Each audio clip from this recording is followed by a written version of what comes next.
O último tema, quando a gente falou do capítulo 8, nós falamos que em Cristo nós encontramos uma aliança superior. Obrigado, irmão.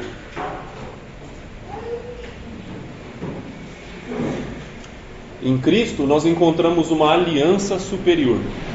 Lembra? Hebreus está falando isso constantemente. Em qualquer aspecto que você pensar, Jesus é maior.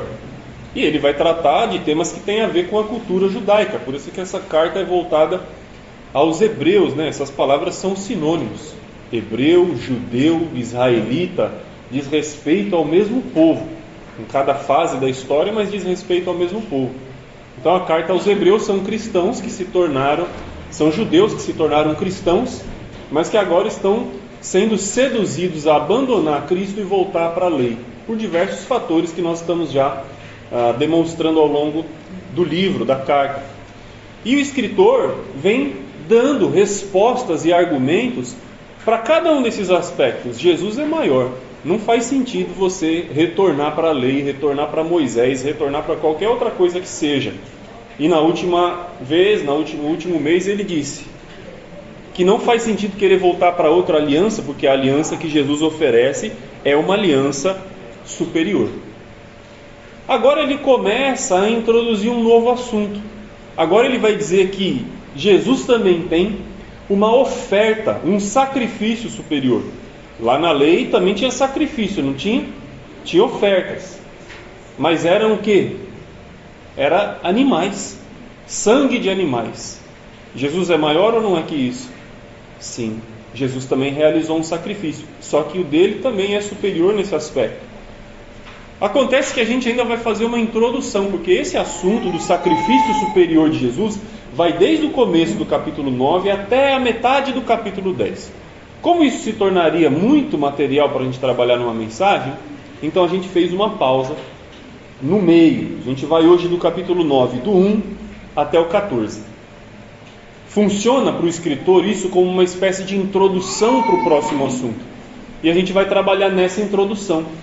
Mas apesar dela ser uma introdução, ela tem muito material. A gente não precisa tratar ela como isso aqui é só uma introdução. Não, a gente vai ver quanta lição já tem só nessa introdução que ele faz para falar do sacrifício superior de Jesus. Então hoje a gente para nesses 14 versículos. Lembra que na semana, eu sempre falo na semana passada, no mês passado, né, na última mensagem, ele diz que essa nova aliança que Deus prometeu, ela não seria como a anterior, porque a nova aliança seria escrita na mente e no coração. Nós falamos disso no mês passado. Uma nova aliança superior, porque é escrita na mente e no coração. E o que isso quer dizer? Nós já falamos lá que essa nova aliança ela tem um alcance maior, uma profundidade maior. A nova aliança é capaz de chegar aonde a velha não chegou. Ok? Então esse é o nosso assunto de hoje. Esse alcance, essa capacidade de transformação da nova aliança. Por quê? Porque o sacrifício dela é maior. Acho que vocês viram que eu coloquei no grupo uma foto, né? E essa foto é a da igreja chamada Igreja e Convento de São Francisco, lá na Bahia. Um lugar realmente muito bonito. E quando eu fui para lá, eu dei uma pesquisada e eu falei, eu quero visitar esse lugar. É uma igreja católica muito antiga, tem uma data lá que ela foi concluída em 1720, mas começou a ser construída antes ainda disso, né? Levou mais de 100 anos para ser construída. E ela por dentro, se você der uma pesquisada aí na internet, ela é toda forrada de ouro. Então as peças foram esculpidas, não sei se na madeira provavelmente, nessas coisas, e eles folhearam com ouro por cima. E a estimativa é que tem mais de 800 quilos de ouro, né, nessas paredes todas. E é um lugar aberto para visitação. Até hoje os católicos realizam missas lá especiais e tal. Dava para perceber que as pessoas dentro desse lugar, eu fui visitar a título histórico, né? A história do Brasil, do cristianismo católico, do catolicismo do Brasil passou por aquele lugar, e eu fui para conhecer isso, né? Mas dava para perceber que muitas pessoas durante essa visita estavam tendo uma elevação espiritual. Conseguiu entender? As pessoas entravam lá dentro assim e tinham um impacto. Nossa, olha isso, meu Deus, hein? Não, uma missa aqui deve ser diferente. Um casamento aqui. Então, o ambiente externo, ele é tão impactante visualmente que ele é capaz de me afetar, a minha espiritualidade. O exterior transforma o interior. A pessoa às vezes entrou lá por curiosidade, e chega lá, ela vai ajoelhar na frente de uma imagem, ela vai fazer uma reza. Porque o meio ambiente levou ela. E ela está ali, né, impactada, olhando as imagens e vendo as coisas e tal. E assim, vou fazer uma brincadeira, né? Chegou no final da visita, o colega que está do lado cutuca, falou: meu, aqui é bonito, né? Bonito, é. Mas vamos lá fora tomar uma cerveja? Vamos. Azarar uma mulherada? Vamos. Então o que eu quero dizer, o ambiente suntuoso, bonito, ele é capaz de despertar alguma coisa dentro das pessoas, mas esse impacto ele é momentâneo. Ele é enquanto eu estou lá observando essas coisas. Mas depois eu volto à minha vida. Se nós lembrarmos a realidade do Templo de Israel, o Templo de Israel era muito mais do que a igreja e convento de São Francisco. Enquanto a igreja lá tem 800 quilos de ouro, a estimativa é que no Templo de Salomão havia mais de 3 toneladas de ouro. Havia prata, havia bronze. As paredes eram forradas do chão até o teto. Os objetos todos eram, né, dentro do santuário, feitos de ouro, de madeira revestida com ouro ou de ouro puro, batido. Então, quando um sacerdote entrava no templo ou entrava dentro do tabernáculo, ele era impelido a essas emoções, de dizer assim: puxa vida, eu cheguei na presença de Deus, olha isso, meu. Como essas coisas são grandiosas, como eu vou me comportar diante disso. Então pensa nesse assunto, porque a gente vai resgatar essa questão algumas vezes durante a mensagem. Resgatar essa informação de que o exterior, o ambiente, pode estar tornando as pessoas, construindo a relação das pessoas com Deus. E a gente vai ver que isso é repleto de limitações. A lei, a velha aliança, ela propunha um caminho até Deus, um acesso a Deus, mas esse acesso era limitado. A velha aliança, e a gente já viu isso desde o capítulo 7, ela tem vários limites. Quando você quer chegar até Deus, a lei propunha que você chegasse, mas ela mesma mostra que isso tem vários limites. Então o caminho até Deus, ele é cheio de cerimonialismo e é cheio de limitações. E Jesus vem propor um outro caminho, que é um caminho verdadeiro, não é um caminho de cerimonialismo, e é um caminho capaz de realizar mudanças profundas. Então nós vamos ter essas duas coisas em paralelo: o acesso, a ida até Deus por meio da lei, e a ida até Deus por meio de Jesus. E aí eu vou perguntar para vocês, qual é maior? A lei? Não, Jesus. É isso que o escritor vai dizer, é sobre isso que nós vamos falar. Então o acesso a Deus na velha aliança era assim, cheio de cerimonialismo, e mais uma vez o escritor vai desafiar a fé daqueles judeus. Agora falando sobre o tabernáculo, ou falando sobre o templo. Olha só o que ele fala no capítulo 9, verso 1. Ora, a primeira aliança também tinha preceitos de serviço sagrado e o seu santuário terrestre. Falar de servir a Deus, na aliança velha também tinha, na lei também tinha serviço a Deus, tinha santuário, tudo bem. Versículo 2: com efeito, foi preparado o tabernáculo. E aí ele começa a descrever os objetos que estavam lá dentro, as coisas que tinham lá. Como que era o tabernáculo? Ele tinha uma parte anterior, né, já não pensando naquele pátio de fora, já pensando na tenda. Ele tinha a primeira parte, onde estava o candeeiro do lado esquerdo, a mesa dos pães da proposição, que ele não fala, mas ficava ao lado direito, com 2 pilhas, com 12 pães ao todo, representando a aliança com as tribos de Israel. E esse lugar se chama o Santo Lugar. Por trás do segundo véu Então você passava o primeiro véu e se deparava com o candelabro, com a mesa dos pães e o incensário, que o escritor aqui vai atribuir o incensário ao segundo lugar. Passando o segundo véu, se encontrava o tabernáculo, que se chama Santo dos Santos, ou Santíssimo, que nós dizemos. Então, o lugar santo e o lugar santíssimo. Versículo 4. Ao qual pertencia um altar de ouro para o incenso, né, porque sempre que o sacerdote entraria no lugar santíssimo, ele entrava com incenso. Então, esse altar ele estava antes do véu, mas o escritor aqui considera que o uso dele era sempre para você acessar o segundo ambiente, que era o lugar onde só o sumo sacerdote entrava uma vez por ano. De novo, verso 4. Então pertencia um altar de ouro para o incenso e a arca da aliança, totalmente coberta de ouro, na qual estava uma urna de ouro contendo 3 coisas dentro da arca da aliança: um pote com o maná do deserto, o bordão de Arão que floresceu, depois você pode ler isso no livro de Números, e também as tábuas, aquelas 2 placas de pedra que Deus deu para Moisés com os 10 mandamentos. Esses 3 objetos estavam dentro da arca do tabernáculo. E sobre elas, versículo 5, os querubins da glória, que com a sua sombra cobriam a tampa da arca da aliança, que era chamada propiciatório.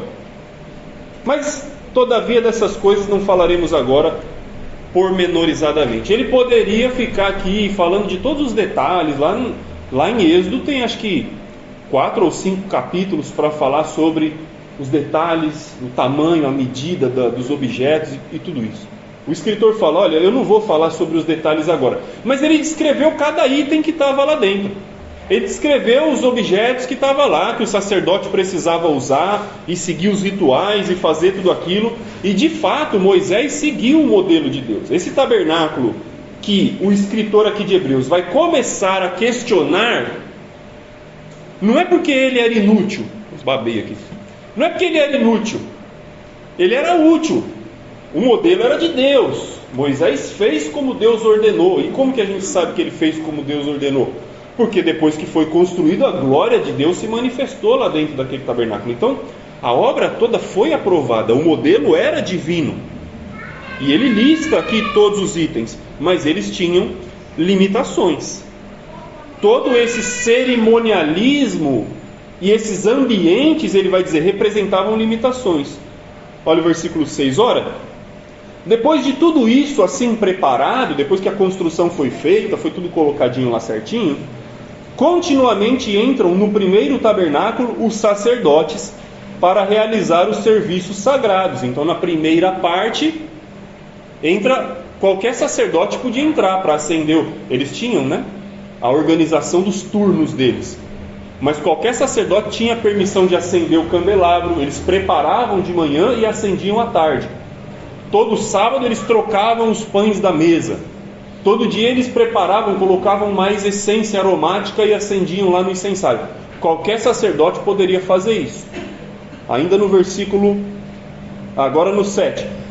Mas no segundo lugar, na segunda tenda, depois do segundo véu, só o sumo sacerdote, ele sozinho, uma vez por ano, e não sem sangue, não podia entrar sem sangue de animal nas mãos, que ele oferece por si e pelos pecados da ignorância do povo. Então ele começa a dizer que depois de tudo isso ter sido construído, começou a ser usado. Como eles usavam isso? Mas olha que interessante que ele vai dizer no versículo 8. Querendo com isto dar a entender o Espírito. Então o que o Espírito Santo, ele vai dizer, quer nos fazer entender com todos esses objetos e esse cerimonialismo, os rituais da velha aliança? O que o Espírito Santo quer que a gente entenda? Que ainda o caminho do santo lugar, ou seja, a entrada para o ambiente onde Deus se manifesta, não está conhecida, enquanto o primeiro tabernáculo continua erguido. Ele vai dizer, tem um primeiro lugar onde entra, quer dizer, tem fora, que é o arraial onde o povo está, aí qualquer um pode andar. Aí tem o átrio, onde mulher já não entra. Aí você tem o lugar santo, onde nem homem entra, só sacerdote. E aí você tem o lugar santíssimo, onde nem sacerdote entra, só o sumo sacerdote. Ele vai dizer, cada um desses níveis de acesso a Deus representam limitações. Demonstram que a velha aliança tinha, assim, esse negócio que as pessoas hoje dizem assim, o fulano de tal está mais perto de Deus do que eu, né? A relação dele, isso é coisa da velha aliança, onde tinha níveis de acesso a Deus. Hoje qualquer um de nós pode ter relação com Deus no mesmo nível. Às vezes a gente não tem por falta de dedicação pessoal, de querer, de buscar a Deus. Mas Deus está disponível para todos do mesmo jeito, para o pobre, para o rico, para o homem, para a mulher. Se relacionar com Deus é possível para todo mundo. Isso não era realidade na velha aliança. Então aquele último ambiente demonstrava que o acesso a Deus era restrito, não era compatível com a nossa natureza humana, porque nem o sumo sacerdote podia entrar sem se purificar. Vários problemas então. Agora, não só eu poder entrar era uma limitação, porque eu não podia, mas o próprio conhecimento desse caminho era uma limitação. Eu não podia entrar, mas o texto vai dizer que a gente nem sabia onde isso era. A gente não conhecia o caminho que levava até Deus enquanto o primeiro tabernáculo estava erguido, ele diz no versículo 8, ou continuava sendo utilizado. Ninguém sabia como chegar a Deus. Não é só não poder chegar na presença de Deus, mas ninguém sabia como fazer isso. Como nós vamos chegar? Nós não sabemos qual é o caminho. Terceira limitação. Então a primeira é o acesso a Deus era limitado. O conhecimento para a presença de Deus era limitado. Terceira limitação, a incapacidade de transformar o ofertante. Porque o indivíduo chegava lá, entregava o seu animal, ou o próprio sacerdote, ele matava o animal para sua purificação, e isso só durava o tempo daquele ritual. E depois esse cara que acabou de levar um bode, um novilho, alguma coisa, um boi para oferecer como sacrifício, ele saía do tabernáculo e voltava a viver a vida dele do jeito que era. Igual esse exemplo que eu dei, o cara lá na igreja olhando aquele ouro todo, e quando ele sai de lá, a primeira coisa que ele faz é mexer com a mulher que está passando na rua, sei lá, fazer o que você imagina, uma natureza diferente de quando ele estava visitando aquele ambiente. Então ele diz o que? Há uma incapacidade, veja aí, de novo, o versículo 8, querendo com isso dar a entender o Espírito que ainda o caminho do santo lugar não se manifestou enquanto o primeiro tabernáculo continua erguido. 9, isto é uma parábola para a época presente. E segundo esta parábola, esse ensino, essa simbologia, se oferecem tanto dons como sacrifícios, embora estes, no tocante à consciência, sejam ineficazes para aperfeiçoar aquele que presta culto. A pessoa levava o seu animal, prestava o culto a Deus, o sacerdote entrava lá, mexia nos pães, mexia no candelabro, mas quando ele saía, a cabeça dele, a alma, o coração dele continuava a mesma coisa. Ele deu oferta, ele fez oferta, ele teve um ponto de contato com Deus durante aquele momento, mas a cabeça dele ainda continua do mesmo jeito. E ele diz no versículo 9, no tocante à consciência, ou seja, no que diz respeito à mente e à compreensão da relação com Deus, todos esses sacrifícios e dons, eu estou no verso 9, são ineficazes para aperfeiçoar a pessoa que presta culto. Então o exterior, acontecia o exterior, tinha aquele alvoroço pessoal, o homem entrava no tabernáculo, o coração começava a bater mais forte, ele entregava o seu animal, ele era imolado, colocado dentro do altar dos sacrifícios, mas depois toda essa euforia passa, e o ofertante sai do tabernáculo e volta para a sua vida. E ele diz, porque esses sacrifícios são ineficazes para aperfeiçoar a mente de quem presta culto. Então as ofertas, elas não mudavam o indivíduo. A tenda era sagrada, mas ela tinha limitações. O ambiente era todo de ouro, mas ele não consegue mudar quem eu e você somos. E a lei tinha essa limitação. Causa admiração, causa espanto quando você entra, mas não muda quem você é. É só enquanto você está ali olhando. É só enquanto você está participando. Depois tudo volta a ser como era. Se purificasse o ofertante, então ele, assim, se a lei tivesse condições de mudar a nossa mente, o nosso coração em relação a Deus, ele vai dizer, então não tinha necessidade que o sacerdote ficasse entrando lá ano após ano, porque quanto tempo valia a oferta? Valia 1 ano. Porque no ano que vem o sumo sacerdote tinha que entrar lá dentro de novo, expirou, venceu o prazo de validade. No ano que vem o sumo sacerdote tem que entrar lá e oferecer outro animal, porque aquele lá valeu só por 1 ano. Então se a oferta na lei fosse realmente valiosa e válida, uma vez só que o sumo sacerdote entrasse e fizesse, acabou, resolveu. Mas a gente está vendo que não é esse o caso. Mas Cristo foi, não foi assim? Ele uma vez só, o escritor disse, uma vez só ele ofereceu um sacrifício. E por que não precisa entrar lá de novo? Por que Jesus não precisa morrer o ano que vem? Porque o sacrifício dele é superior. É capaz de abrir esse caminho, abrir esse acesso. E na última mensagem a gente falou, a lei tinha suas limitações. A limitação, por exemplo, de trazer perdão completo. Mas não só de trazer perdão completo, mas também de trazer mudança da minha consciência. Então a gente tem 2 problemas aqui. Pela lei, acho que está um pouco técnico demais, mas a gente vai ser um pouco mais prático. Vou melhorar um pouco aqui. Acho que não sei se é o calor, estou sentindo vocês um pouco abatidos aí nas cadeiras. Mas pela lei, a gente não recebia o que a gente precisava, e a gente também não nos tornava o que a gente deveria. Então a lei está com 2 problemas aí. Ela não me dá o que eu preciso, que é o perdão, e ela não me torna o que eu devo, que é uma nova pessoa. A lei não faz isso. Não me dá perdão e não me torna uma nova pessoa. Mas Cristo faz isso? Faz. É isso que ele vai dizer aqui agora. Por isso que Jesus tem uma oferta superior. Porque ele dá o que nós precisamos e é capaz de nos transformar naquilo que nós precisamos ser. A purificação da lei era só do corpo, só da carne. O sacerdote, ele entrava lá, ele ia mexer com os animais, ele tinha que primeiro ir numa bacia de bronze cheia d'água, lavar as mãos, lavar os pés. Isso era um símbolo de purificação. Aí ele ia, pegava o animal que você trouxe, agora ele está purificado. Se ele mexe no animal sem se purificar, ele contamina o animal não pode ser mais oferecido.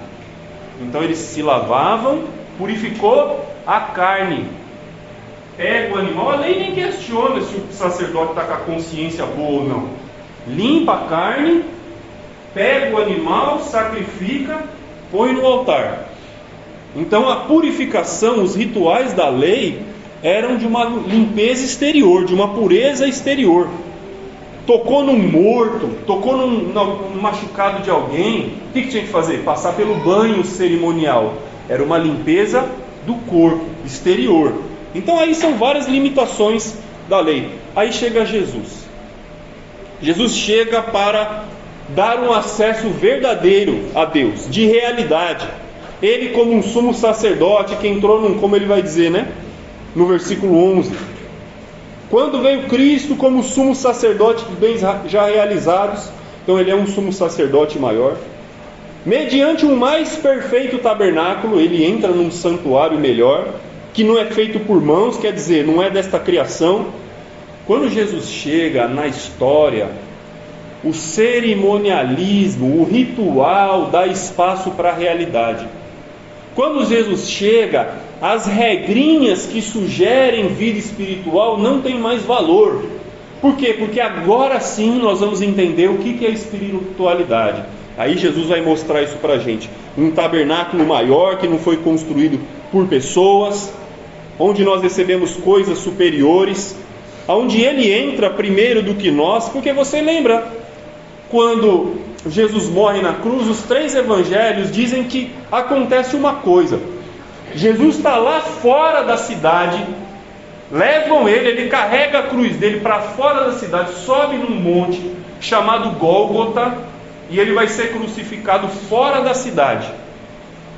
Só que quando ele mora lá, quando ele morre lá fora da cidade, acontece alguma coisa dentro da cidade. O que acontece? Mais especificamente dentro do templo, mais especificamente dentro do santuário. O que acontece quando ele morre lá fora? O que acontece lá dentro? O véu se rasga. E o que significa o véu se rasgar? Que o caminho até Deus, que o Espírito está dando a entender que ainda não é conhecido, agora está aberto. Não foi isso que ele disse no versículo 8? No 9, no 8 e 9?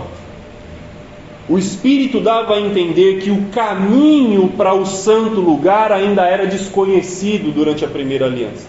Mas quando Jesus morre lá fora, esse caminho se tornou conhecido, se tornou aberto. O rasgar de véu significa que a presença de Deus, que até ontem era proibida para você e para mim, agora ela é permitida por meio de Jesus.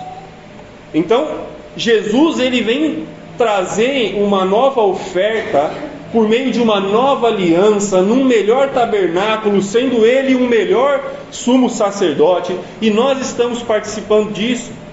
E ele disse aí no versículo 12: não por meio de sangue de bodes e de bezerros, mas pelo seu próprio sangue, uma vez por todas ele entrou e obteve eterna redenção. Não é redenção para 365 dias, igual o outro sumo sacerdote. O ano que vem ele vai ter que fazer outra redenção. Jesus entrou, como o livro já disse para a gente, como precursor. Sabe o que é o precursor? Lá no capítulo 6 diz que Jesus entrou no santuário do céu como precursor. Se você quer andar no meio da mata e tem alguém que conhece o lugar, o que ele faz? Ele vai na frente, abrindo uma trilha, e depois você segue na trilha.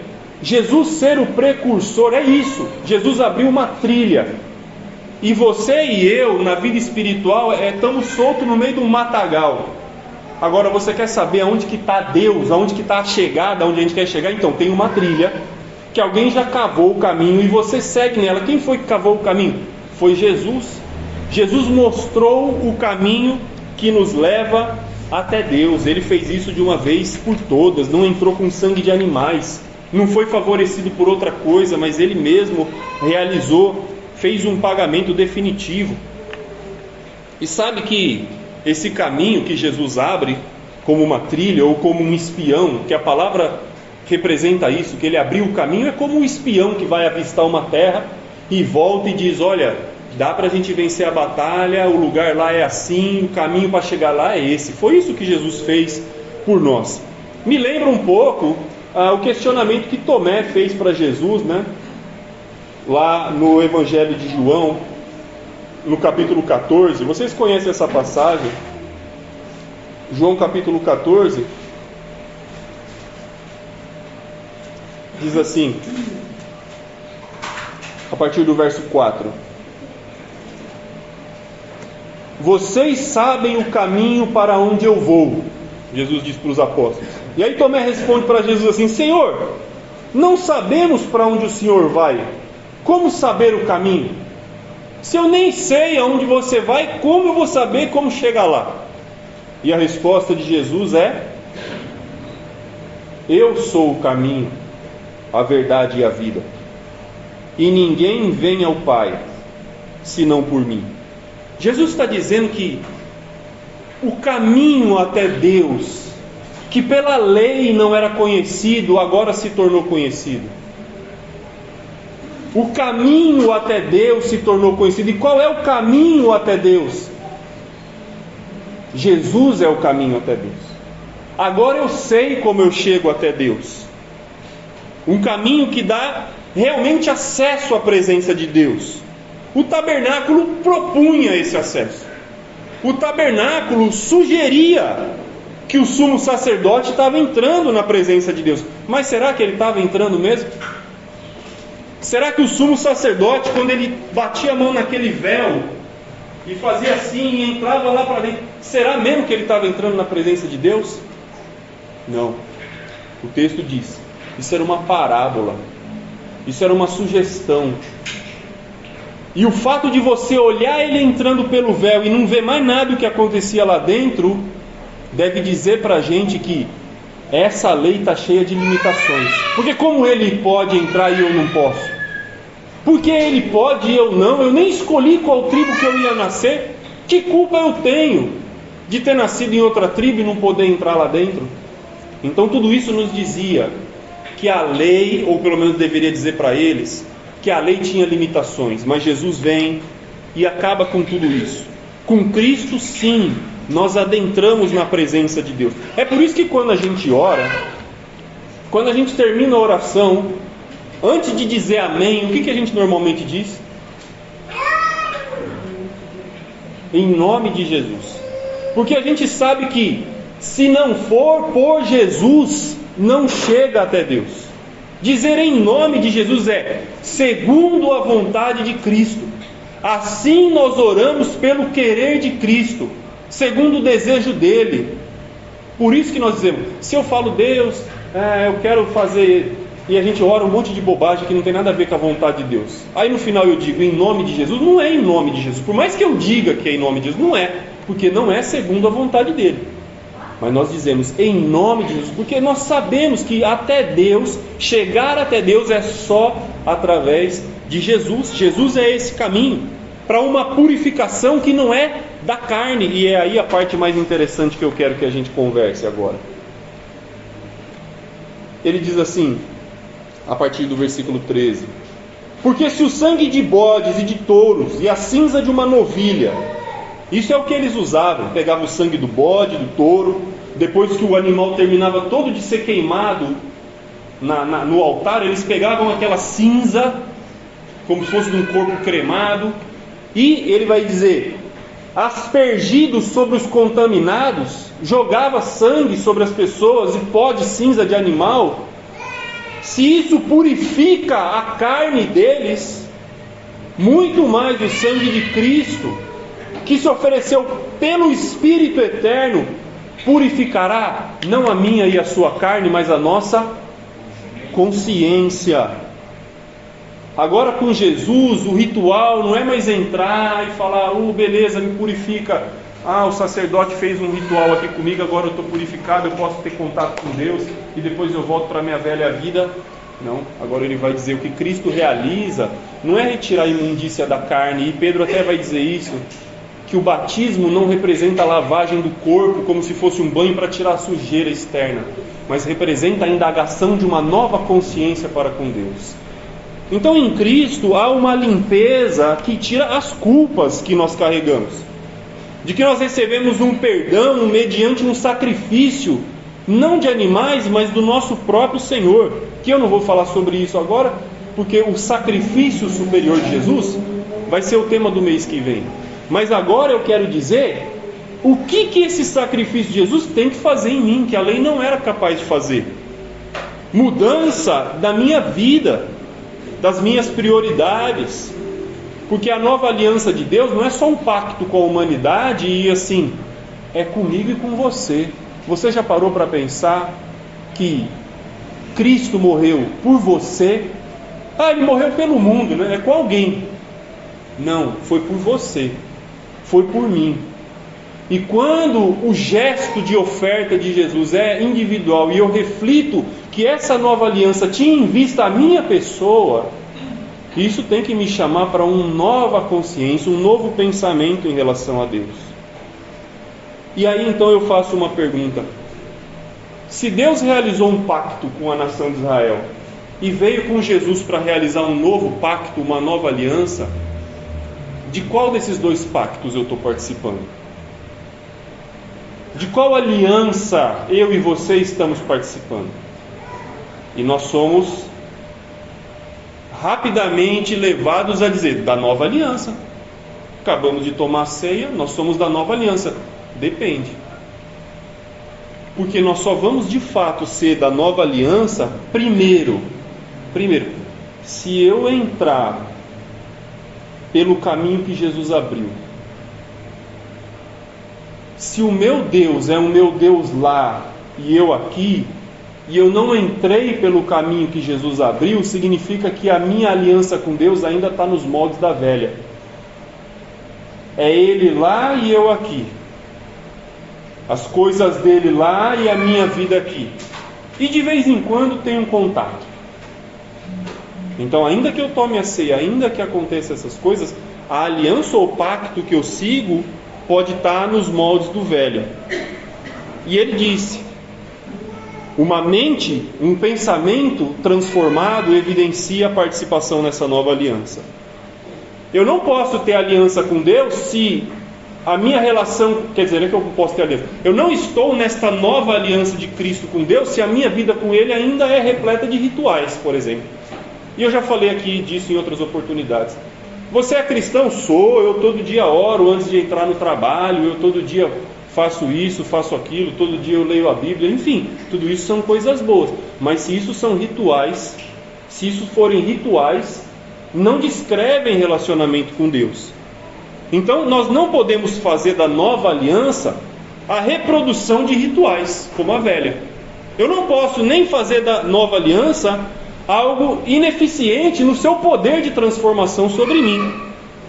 Então ele diz já no versículo 10, que tudo isso, animais mortos, comida, bebida, diversas abluções, não passam de ordenanças da carne. Não passa de ordenanças da carne. Ser povo de Deus para o judeu era isso. Eu não como essa comida. Não é o que o Pedro falou para Cornélio? Eu não me misturo. Ele não disse isso, mas era o princípio que ele tinha. A gente viu na EBD. Você sabe que o judeu não pode entrar na casa do gentil. Para ele ser judeu era isso. Você sabe que o judeu não come essa carne.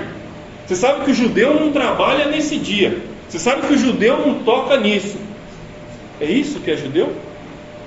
É isso que é ser povo de Deus? Uma série de cerimônias que cerca a nossa vida?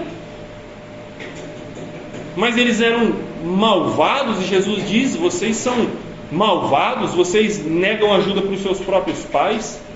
Então, se a nossa vida também é repleta de rituais, no domingo eu sei onde eu vou de manhã, tal hora eu sei o que eu faço, mas se não há mudança de consciência, nós ainda vivemos na velha aliança, e essas coisas não adiantam. Aliás, elas podem até atrapalhar. Ter a vida cheia de rituais não é bom, é ruim. Sabe por que é ruim? Porque ela gera em mim aquela sensação de dever cumprido. Hoje eu estou tão bem esse domingo à tarde, porque hoje eu fui na igreja. Uma sensação de dever cumprido para Deus. Fui na igreja, Deus deve estar feliz comigo, que eu fui na igreja hoje. Hoje eu dei uma folheada ali uns 3 versículos da Bíblia. Hoje eu orei a hora que eu acordei. Aí dá aquela sensação de dever cumprido com Deus, mas é o que? É cerimônia. Se a minha vida não for continuidade dessa transformação, eu posso saber de cor que eu vou chegar aqui às 9, vai ter EBD, vai ter intervalo, depois tem abertura, depois tem hino, depois tem ceia, depois tem oferta, depois tem a mensagem, depois tem outro hino, depois tem o encerramento. Eu posso saber tudo isso de cor, mas se isso for um ritual que eu sigo, eu ainda vivo na velha aliança, e essas coisas não vão ter valor nenhum para a minha relação com Deus. Era o que a igreja fazia no passado. As indulgências, os sacramentos, é o que muitas pessoas ainda fazem hoje. Eu fiz um voto com Deus. Eu sou dizimista fiel, e isso me dá uma segurança. Eu fiz um voto com Deus que eu não vou comer tal coisa, ou beber tal coisa, ou falar tal coisa, ou fazer tal coisa durante tanto tempo, e isso me dá uma sensação de... Só que quando acabou o voto, acabou o compromisso com Deus, volta a vida do jeito que ela era. E Jesus já disse que a religiosidade externa, superficial, ela não tem valor nenhum. É por isso que quando a gente toma a ceia, a gente enfatiza tanto em entender os elementos. Porque não é só pão, não é só suco, não é saber a hora. Não é só isso. Por que a gente diz que é tão importante saber o que o suco representa? Porque não é só a substância que importa, é o significado. E na nova aliança a gente não vive de elementos, a gente vive do significado. Eu posso comer o pão e tomar o suco, como os irmãos de Corinto, mas eles não estavam tomando a ceia do Senhor, porque apesar dos elementos, faltava significado. E Deus quer que nós sejamos ofertantes, presta atenção nisso, Deus quer que nós sejamos ofertantes transformados. O judeu entrava lá, ele era um ofertante, ó, trouxe aqui meu passarinho, coloca aqui, ó, beleza. Ele não foi transformado, ele sai e continua sendo a mesma pessoa. Mas nós precisamos ser transformados. E qual é a sua oferta e qual é a minha oferta? Que nos beneficia diante de Deus. Não é o dinheiro que você traz aqui, não é o pão que você comeu, não é a música que você cantou. Qual é a oferta que nós chegamos à presença de Deus por meio dela? Qual é? Qual é? Como que Cristo entrou? Versículo 12: por meio do seu próprio sangue. Jesus é a nossa oferta.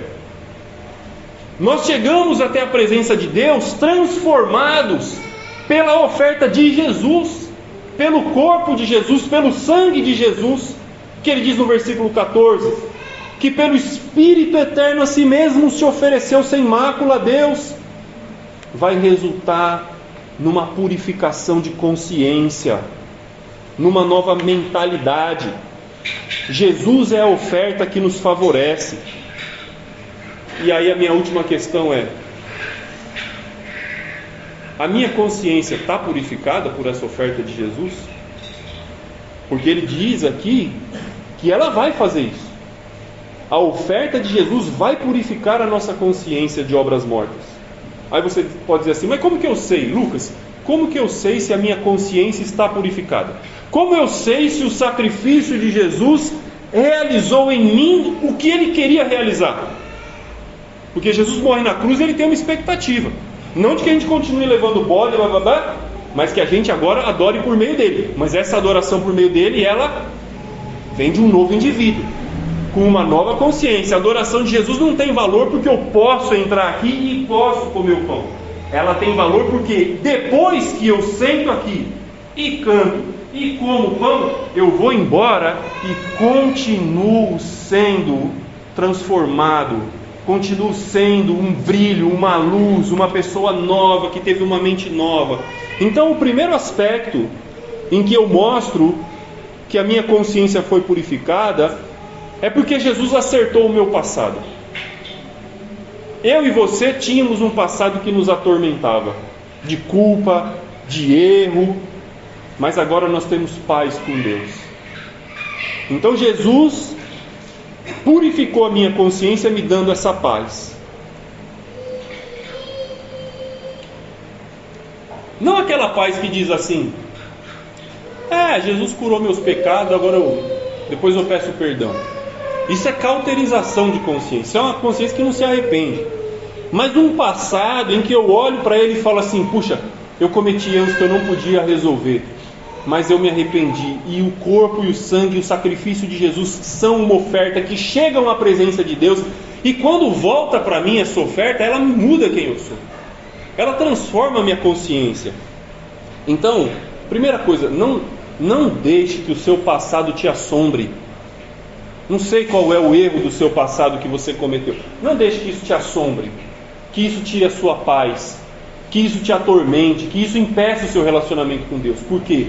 A sua e a minha consciência devem estar purificadas. Purificada, puro, lavou. Mas a cabeça e a mente, o coração, não adianta esfregar sabão em pó ou homo vanish. Não é isso que limpa a consciência. O que limpa a consciência é o sacrifício de Jesus. Que quando eu olho para Jesus, que aceitou morrer naquela cruz e sofrer, como foi lido em Isaías 53, que nós viramos o rosto para Ele, que nós fizemos caso dele, está sofrendo porque merece, é isso que o texto diz. Nós achamos que era por conta dos erros dele que ele estava sendo punido, e a gente culpado. Não. Quando eu olho para a cruz de Cristo, eu não sou capaz mais de fazer o que eu fazia antes. Aquela oferta tem que me fazer chorar, tem que me fazer mudar, tem que me fazer ter uma consciência nova. Então, o meu passado, graças a Deus, aquela oferta resolveu ele. Mas não só o passado, não foi só para resolver o meu passado, foi também para transformar o meu futuro. Jesus também morre na cruz para que toda sujeira que está enraizada na alma possa ser limpa. Não é homo que limpa a sujeira da alma, não é cloro que limpa a sujeira da alma. Qual é o líquido que nos deixa mais alvos do que a neve? É o sangue de Jesus, que nos purifica de todo pecado. Então, uma consciência purificada para um futuro transformado. Jesus morre na cruz e leva o seu próprio corpo, o seu próprio sangue até a presença de Deus, rasga aquele véu. E eu vou nessa oferta dele, não na minha, não, nessa oferta dele, entrar por esse caminho até a presença de Deus. E não saio mais de lá, não saio mais da presença de Deus. Uma nova consciência. O que foi passado, foi passado.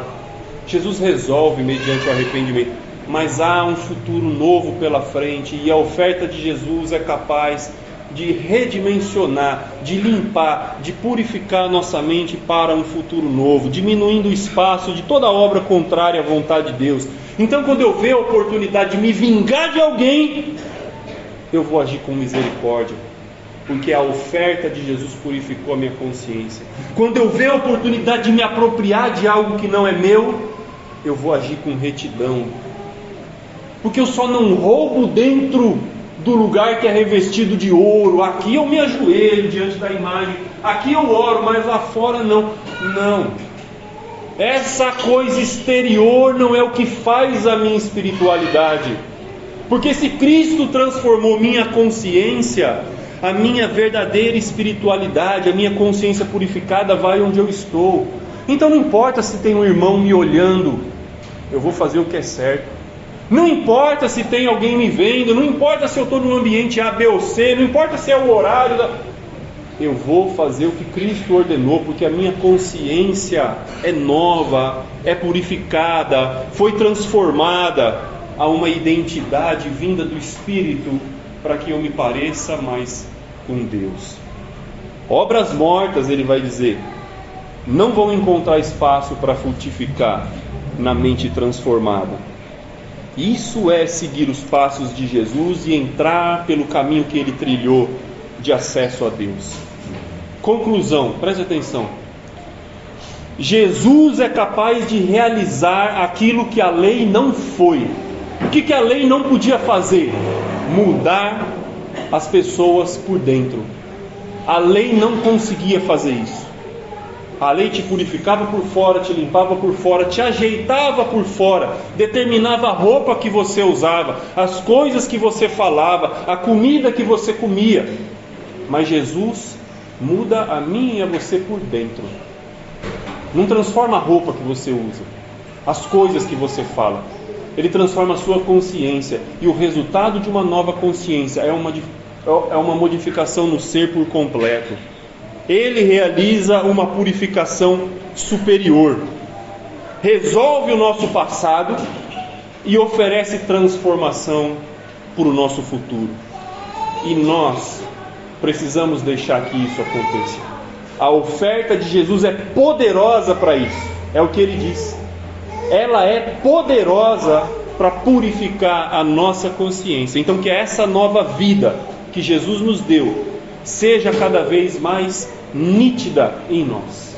Que essa nossa vida nova em Cristo, de uma nova consciência, de uma nova mente, que não se limita a ser espiritual aqui, que não se limita a ser espiritual ali, perto do outro, no dia da aula, na tarde do domingo, daquela consciência que não está satisfeita, porque hoje eu fui na igreja, hoje eu estou bem, Deus está feliz comigo. Não, daquela consciência que se alegra e se satisfaz a cada dia, a cada minuto, renunciando à vontade da carne, fazendo aquilo que Deus aprova. Se você olhar bem para a cruz de Jesus e para a oferta que Ele realizou, ela vai mudar quem você é e vai mudar quem eu sou. E assim o poder e o valor do sacrifício de Jesus vão ser sempre evidentes através de nós. Essa é a introdução do escritor para falar sobre o sacrifício de Jesus. Ele tem poder. A oferta de Jesus é poderosa para mudar quem nós somos. E se nós andarmos nas passadas de Jesus, nós vamos chegar até a presença de Deus. Que Ele nos abençoe.